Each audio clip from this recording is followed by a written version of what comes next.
Hey, you guys and gals. This is Multicolor Joe, and it is October season.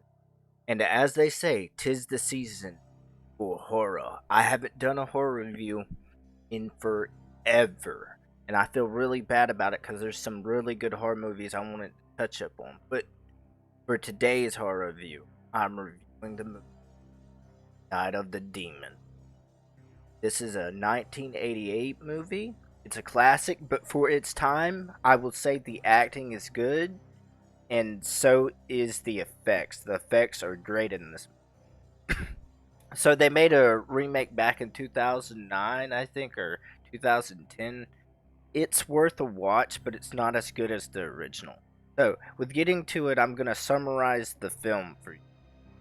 So a bunch of teenagers one night they get these invites or whatever from a goth chick or whatever to come to this like mansion called Hall House. And you find out later on in the film there's an underwater basically there's an underwater cave surrounding the Hall House or whatever. I guess to keep evil spirits in or something like that. But they get to partying eventually. To summarize it even more, they start slowly getting possessed by demons and being like zombified and transformed, and they're basically hunting one another through the film or whatever, and crazy shit's going on. It's really crazy, but a lot of these characters in the film you end up actually liking. Like I like the one tough guy named Sal. He was a great guy, but yeah, you can't always be happy because in a horror movie, everyone can die. Pretty much is how this film was. I liked how this one was. It wasn't full on Final Girl style. It actually had a male survivor, and I like that because if you do too much of only a girl can survive the film, it just gets corny. But this was a bit different. I like the possession. I like the special effects. I like the whole cast. They acted like real people would back in the day. And it's an 80s film, so it's completely unfiltered with this new age bullcrap.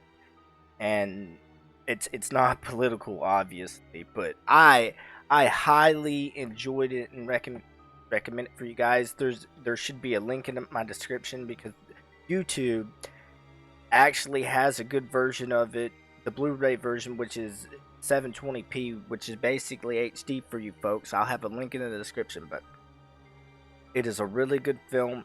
It has a really good cast, and it has moments to where it's a shocker. I enjoyed it. I enjoyed the acting. Usually 80 actors are cheesy. Some of it had a little bit cheese to it, but I think they knew what they were doing. It has one chick from it that was in Return of the Living Dead.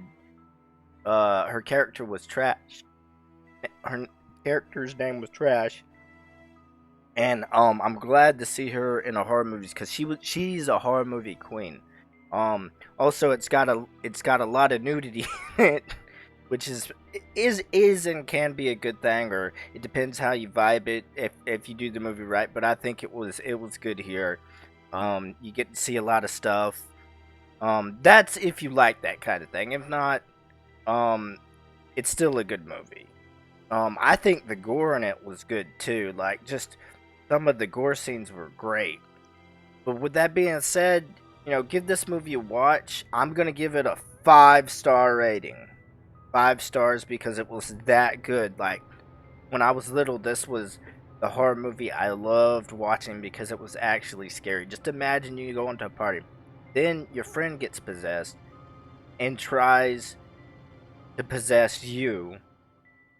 That would be terrifying. Just imagine that your best friend you've known for a long time turns into a monster and tries to turn you into a monster. That's basically the basis of this movie. And I love the ending. The ending's so great. It's a karma ending for it. Like in the beginning, you'll see what I'm talking about. There's this one jerk that gets what he deserves, if you ask me, and it's just such a dark ending, but a happy ending also for the survivors. You gotta watch it. It's really good. It's worth your time. It's a 5-star rating. It's been Multikiller Joe. Be sure to watch Night of the Demon. This is one film that should have been hyped up really good.